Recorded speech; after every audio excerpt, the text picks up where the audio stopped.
Olá, meus caros. Vamos conversar um minutinho hoje sobre um assunto bem especial. Quero falar com vocês sobre o desligamento de um sócio que é parte de uma sociedade limitada. Eu, antes de falar do assunto, quero mandar um abraço. Para quem é um abraço hoje? Para o Tomás Salete. Tomás, obrigado pela sua audiência, viu? Obrigado também por ter escrito aqui para a gente. Todos vocês que nos assistem valorizam esse trabalho que a gente faz, viu? Muito obrigado. Então, falando sobre o assunto do dia, que é a questão do desligamento de um sócio. Vamos imaginar o seguinte: eu e você somos sócios. E dentro dessa nossa sociedade, quando nós montamos a nossa empresa, nós fizemos uma coisa chamada contrato social. Já falei aqui até a respeito de contrato social. Então, lá naquele contrato social, a gente colocou uma série de informações para criar a nossa empresa. Por exemplo, sabemos qual era o nome da empresa, qual era o endereço da empresa, foi lá colocado um monte de informações. Uma informação importante para essa nossa conversa de hoje é o capital social. Quando a empresa foi aberta, nós fizemos as nossas contas e decidimos, ou descobrimos, que precisávamos investir, por exemplo, 100 mil reais para abrir a empresa. Então você colocou 70 mil reais, eu coloquei 30 mil reais, juntamos os 100 mil reais que precisavam. Este aí é o tal do capital social. Isso quer dizer, primeiro ponto, que como eu coloquei 30 mil reais, eu tenho 30% do capital social dessa empresa. Muito bem, no dia que eu decido me desligar por qualquer coisa, vamos por um exemplo, vou mudar de cidade, aí não posso mais continuar sendo seu sócio aqui nessa empresa. O que eu faço? Eu tenho que, de alguma maneira, me entender com você para esse desligamento, né?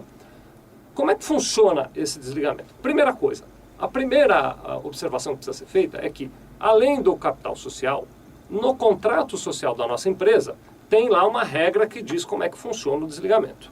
Então, o primeiro passo, eu tenho que ir lá, pegar meu contrato social e dar uma lida na regra que fala sobre o desligamento. Vou aproveitar para dar um passo para trás aqui. O legal é eu ler essa regra do desligamento antes de eu querer me desligar. Na verdade, antes de abrir a empresa, né?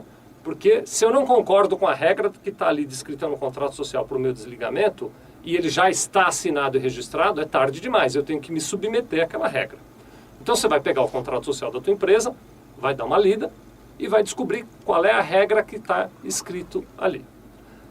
É possível várias modalidades. Eu vou te falar sobre a regra mais comum. A regra mais comum diz o seguinte, que quando um dos sócios quer se desligar, vou repetir, hein? Não precisa ser sempre assim, mas é a regra mais comum.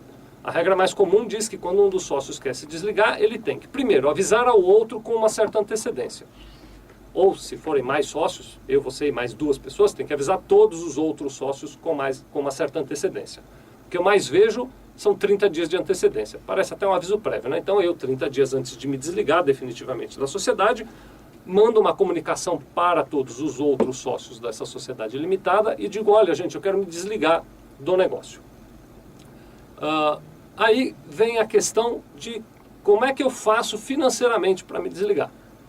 Por que eu estou falando disso? Porque, veja só, comuniquei a vocês, cumpri a regra do contrato social que dizia que eu tenho que avisá-los com 30 dias de antecedência.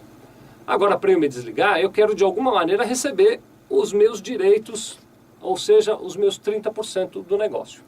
Alguém aí vai dizer o seguinte, bom, mas isso é muito fácil. Você tem 30% do capital social. O capital social é 100 mil, quando você se desligar, eu te dou 30 mil. Não é assim que funciona. A regra mais comum, isso também está escrito lá no teu contrato social, então vai ler teu contrato social. A regra mais comum diz, primeiro, que eu vou receber 30% do patrimônio líquido e não do capital social. Aí você vai me dizer, mas não é a mesma coisa? Não, não é a mesma coisa, são conceitos diferentes. O capital social é aquele dinheiro que nós colocamos lá atrás quando a gente abriu a empresa. O patrimônio líquido, ele é uma imagem, né, é um dado que não é real, é um dado imaginário, né? De uma situação hipotética que é a seguinte: se nós vendêssemos tudo que a empresa tem, então vendêssemos o estoque, transformássemos os ativos, máquinas, equipamentos em dinheiro, todas as contas que a gente tem para receber, nós recebemos, enfim, se todos os bens e direitos da empresa fossem transformados em dinheiro e, do outro lado, se todas as obrigações que eu tenho na empresa eu pagasse com esse dinheiro dos bens e direitos, quanto é que sobrava de dinheiro? Então, no final das contas, é algo assim, o raciocínio do patrimônio é algo assim, fechamos a empresa, quanto é que vai sobrar de dinheiro? Pode ser que sobre 10 mil reais, apesar do capital ser 100 mil, pode ser que sobre só 10 mil reais, pode ser que sobre 10 milhões de reais, pode ser que falte dinheiro. dependendo da conta que a gente fizer. O que eu vejo como mais comum é que no contrato social, dá uma olhada no teu, está dito que eu tenho direito de receber 30% deste patrimônio líquido. Tá bom? Então essa é a regra mais comum. No contrato social também está dito como eu vou receber este dinheiro. E aí, de novo, lá você tem liberdade de fazer como quiser. Mas a regra mais comum, o que eu vejo com mais frequência, é que está dito ali o seguinte: no dia em que eu quiser me desligar, eu aviso os demais sócios com um mês de antecedência, eles vão fazer um balanço especial para isso, vão neste balanço apurar o patrimônio líquido, vão me pagar 30% daquele patrimônio líquido em 12 parcelas. Isso é o que eu mais vejo, não precisa ser sempre assim, mas é o que eu mais vejo. Dá uma olhada no teu contrato, vou repetir, para você saber se é assim também na sua empresa. Então, esta é uma hipótese. Quero me desligar, vocês vão ficar. Agora, eu quero dar um passo mais adiante, eu acho que esse primeiro raciocínio ficou claro, para falar para vocês sobre uma segunda hipótese.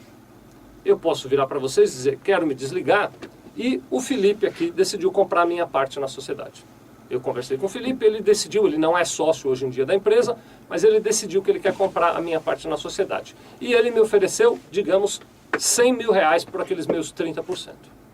Eu faço a carta, comunico a vocês, digo que o Felipe me ofereceu, como regra, ou melhor dizendo, comumente, os contratos sociais dizem que, em condição de igualdade, vocês têm a preferência de comprar as minhas cotas. Então, eu não poderia vender para o Felipe sem antes oferecer para vocês em condições de igualdade. Então, se vocês virarem para mim e dizer, não vende para o Felipe não, nós vamos comprar a sua parte por 100 mil reais, está resolvido o problema. Eu vendo para vocês, Felipe, não vai dar para vender para você, o assunto está encerrado.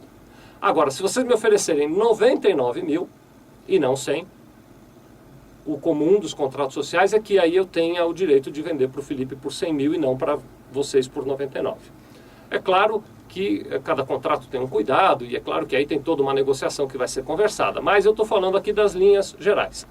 Vamos resumir o que a gente falou? O contrato social rege essa condição de desligamento do sócio, você tem que consultar. Como padrão, eu recebo 30% do patrimônio líquido, né? Então como padrão o sócio que se desliga, ele recebe um percentual do patrimônio líquido e se o sócio que vai se desligar tem uma oferta de venda, via de regra, ele tem que dar prioridade para os sócios que já estão na empresa para comprar a parte dele em condições de igualdade daquelas ofertas de venda que ele tiver. Tá bom? O resumo da ópera é mais ou menos esse aí. Muito obrigado.